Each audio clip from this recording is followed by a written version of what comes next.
다윗의 통치가 어느 정도 안정이 됐을 때, 이스라엘 저 남쪽 헤브론에 살 때 생각도 못했습니다. 예루살렘의 여부스성을 정복하고 안정이 됐을 때 하나님의 사람 다윗은 하나님의 법궤를 찾기 시작합니다. 하나님이 함께하기를 원하는 그 마음, 하나님을 찾는 그 심정으로 법궤를 기얏 여아림에 20년 동안 있던 그 법궤를 찾아오다가 크게 놀라는 사건이 생깁니다. 우사가 죽습니다. 근데 더 놀라운 일이 있습니다. 오베데돔의 집에서 석 달 만에 그 법궤 때문에 하나님이 엄청난 복을 주셨다는 소문을 듣고 드디어 법궤를 자기가 생각했던 장소, 준비해 놨던 그 장막을 친 그곳으로 법궤를 메어 옮겨 왔습니다. 오늘 16장 1절입니다. 하나님의 궤를 메어 들어가서 다윗이 그것을 위하여, 법궤를 위하여 친 장막 가운데 두고 번제와 화목제를 하나님께 드리리라. 하나님을 찾고 하나님을 만나는 사람이라면 반드시 해야 될 일이 있습니다. 하나님께 예배하는 겁니다. 내가 살아있어야 될 이유, 하나님을 예배하는 겁니다. 내가 하나님을 찾는 이유, 하나님을 예배하는 것입니다. 우리가 하나님을 찾는 것이 목표였다면 하나님을 찾고 난 다음에 뭐 할 것인가? 하나님께 예배하는 것입니다.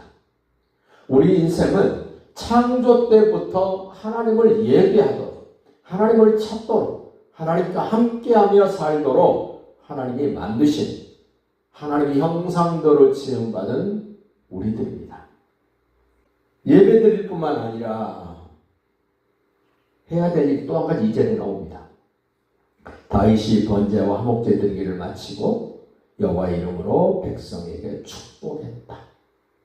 하나님을 찾고 하나님을 만나고 하나님께 예배했던 사람들은 주변 사람들을 축복해야 됩니다. 왜냐? 내가 하나님의 사람이기 때문에, 하나님과 함께하는 사람이기 때문에, 하나님을 예배했던 사람이기 때문에 주변 사람들을 축복해야 됩니다. 그리고 3절에 보면 이스라엘 무리 중 남녀를 막론하고 각 사람에게 나누어주는, 하나씩 하나씩 나누어줬다. 예배다운 예배를 드릴 줄 알았던 사람들은 이 화목제의 성격, 나누는 겁니다. 베푸는 겁니다. 하나님을 모르고 예수님을 모르는 사람들은 베풀어도 아주 조금 베풉니다만은 하나님의 사람들은 넉넉하게 베풉니다. 그러면서 반드시 해야 될 일, 반드시 해야 될 일이 4절부터 이제 나옵니다. 하나님을 섬기는 겁니다. 그런데 아무나 서고서 섬기는 것이 아닙니다. 레위 사람들을 세워 여호와의 궤 앞에서 섬기게 했다. 그 섬긴다는 말이 무엇입니까? 설명합니다. 이스라엘 하나님 여호와를 칭송하고 감사하며 찬양했다. 우리가 하나님을 섬기는 것 중에 좀 더 비중을 둬야 될 일, 하나님을 칭송하고 하나님이 하신 것들을 자랑하면서 읊조리는 겁니다. 하나님이 하신 것들에 대한 감사를 하는 겁니다.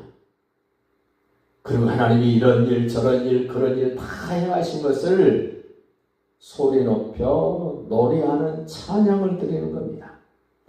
하나님의 사람들이 꼭 해야 될 일, 하나님을 섬기는 겁니다. 찬양하는 겁니다. 감사하는 것입니다. 노래하는 것입니다. 그런데 오합지졸로 하는 것이 아니라 질서 있게 합니다. 5절 보십시오.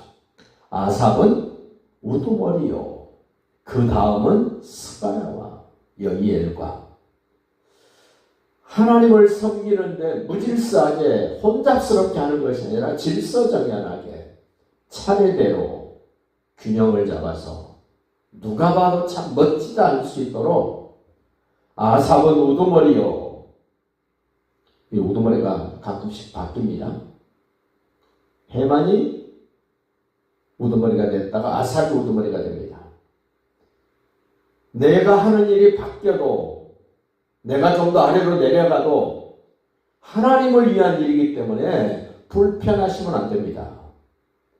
삐지거나 토라져도 안 됩니다.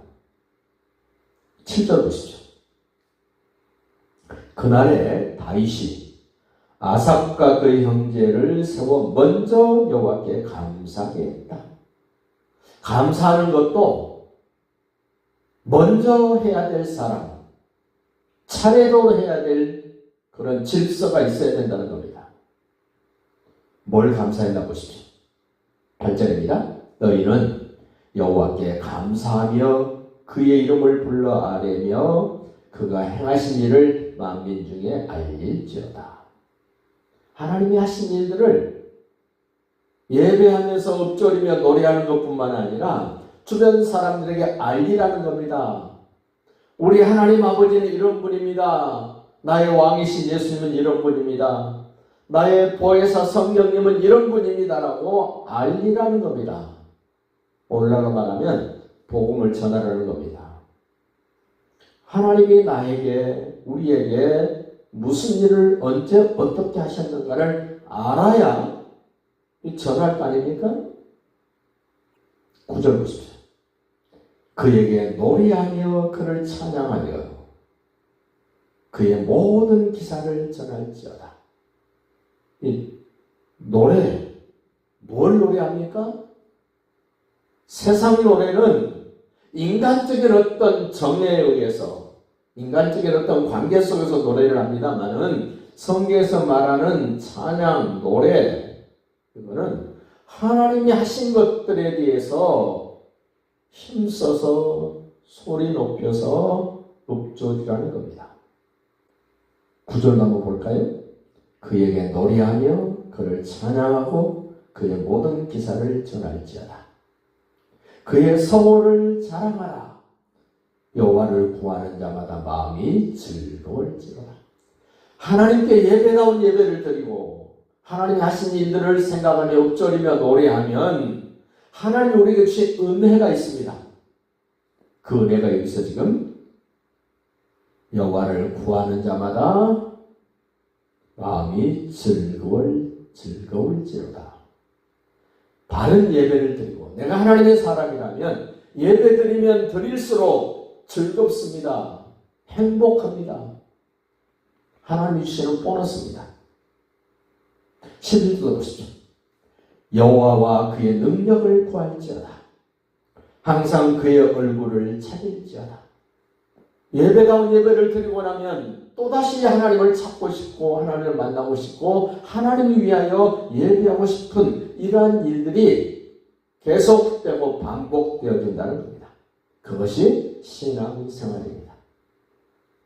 우리 믿음의 식구들이 하나님의 마음에 들었던 다윗이 하고 있는 이 일정들, 이 여정들, 이 하고 있는 일들을 생각해 볼 때 나도 닮고 싶다. 나도 저렇게 하고 싶다라는 마음을 가지고 오늘도 하나님이 하신 일들을 읊조리며 전하면서 하나님이 주신 마음의 즐거움으로 가득 채워지는 하루가 되시기를 예수님의 이름으로 축복합니다.